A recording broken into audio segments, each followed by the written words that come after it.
Next అదేవిధంగా ఈ Pothireddypadu head regulator విషయంలో అసెంబ్లీలో తీర్మానం చేసినాం. కేఆర్ఎంబీలో కేంద్ర ప్రభుత్వంలో న్యాయపరంగా అన్ని విధాలుగా పోరాటం చేస్తున్నాం. మరి ఇవన్నీ కూడా మన ప్రభుత్వం పోతిరెడ్డిపాడు హెడ్ రెగ్యులేటర్ దాన్ని రెస్ట్రైన్ చేయడానికి ఏమేమి స్టెప్స్ తీసుకున్నామో స్పష్టంగా చెప్పడం జరిగింది. నెక్స్ట్ అదేవిధంగా ఆంధ్రప్రదేశ్ రీఆర్గనైజేషన్ యాక్ట్లో కృష్ణా జలాల విషయంలో ఒకటి ఉంది. ఏంటంటే కృష్ణా నదీ జలాలు ఎవరు ఎంత ఉపయోగించుకుంటారో ఒక లెక్క ఉండాలని టెలిమెట్రీ ఇన్స్ట్రుమెంట్స్ పెట్టమన్నారు. టెలిమెట్రీ ఇన్స్ట్రుమెంట్స్ అంటే ఎంత water quantity is flowing per day అని లెక్కేయడానికి. అది సెంట్రల్ ఆఫీస్లో మానిటర్ చేస్తారు. 10 ఏళ్ల పాటు గత ప్రభుత్వం కృష్ణా నదీ జలాల విషయంలో తెలంగాణకు ఎంత అన్యాయం చేసిందంటే కనీసం టెలిమెట్రీ ఇన్స్ట్రుమెంట్స్ పెట్టించలేకపోయినరు.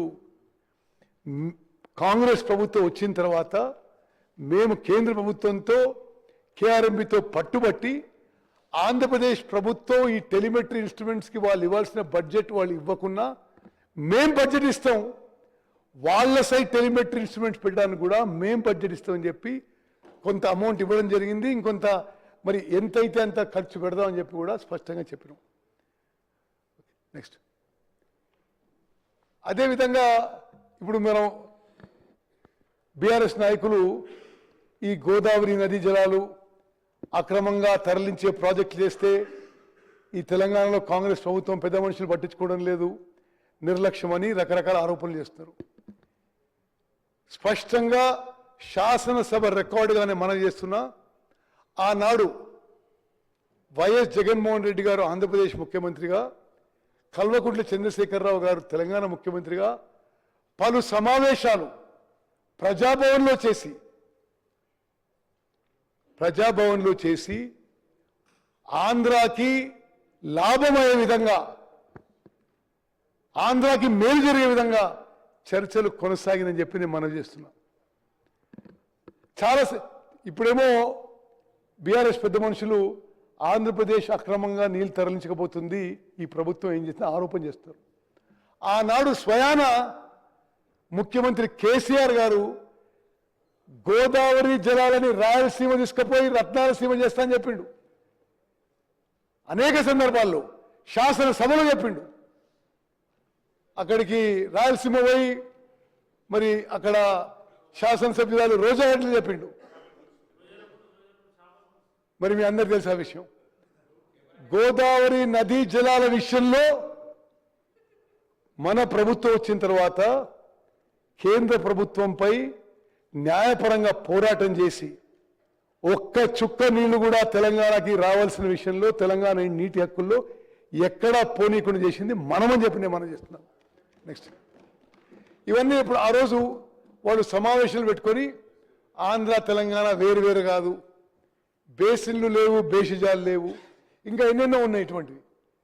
వాళ్ళేమో ఆంధ్రప్రదేశ్కి తెలంగాణ నీటి హక్కులకి ఇబ్బంది కలిగే విధంగా చర్చలు జరిపి ముందుకు పోయినరు.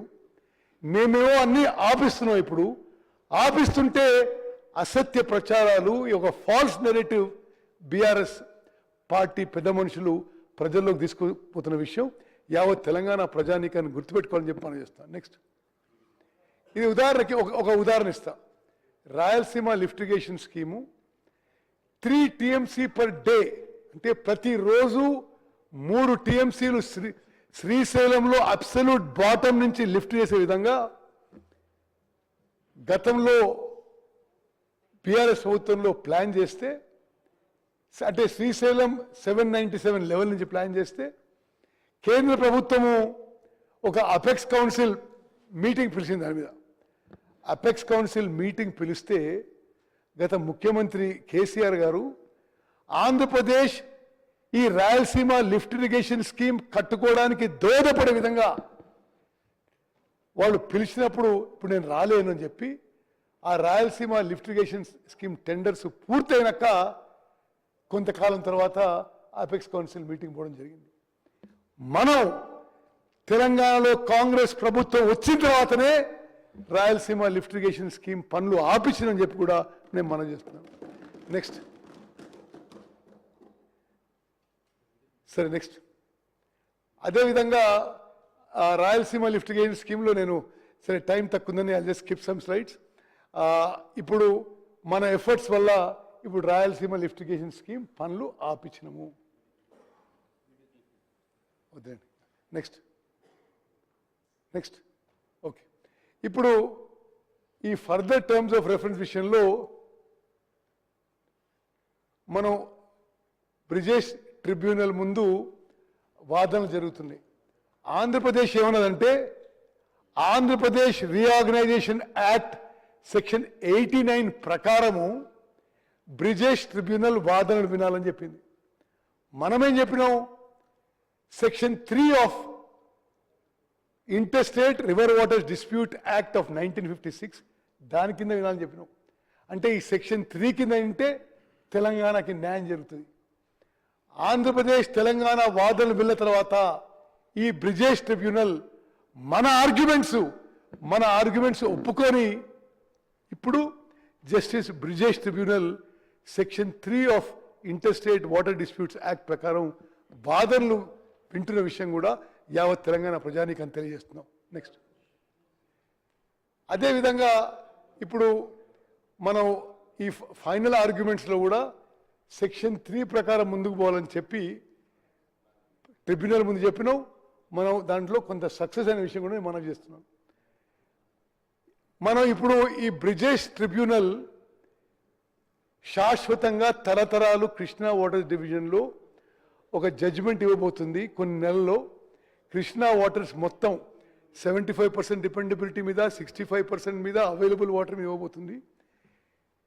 ఇటువంటి ఈ సమయంలో కృష్ణా వాటర్స్ డివిజన్లో మన ఆర్గ్యుమెంట్స్ ఏవైతే ఇప్పుడు వాదనలు మనం ఆ ట్రిబ్యునల్ ముందు పెడుతున్నామో అది కూడా ఈ స్లైడ్లో ఎక్స్ప్లెయిన్ చేసినాం. ఒక విషయం మీకు చెప్తాను, గతంలో బీఆర్ఎస్ ప్రభుత్వం ఉన్నప్పుడు శ్రీశైలం బ్యాక్ వాటర్ నుంచి కృష్ణానది నుంచి కృష్ణానది జలాలని అక్రమంగా రాయలసీమకి తరలించకపోతే ఆనాడు బీఆర్ఎస్ ప్రభుత్వం నోరు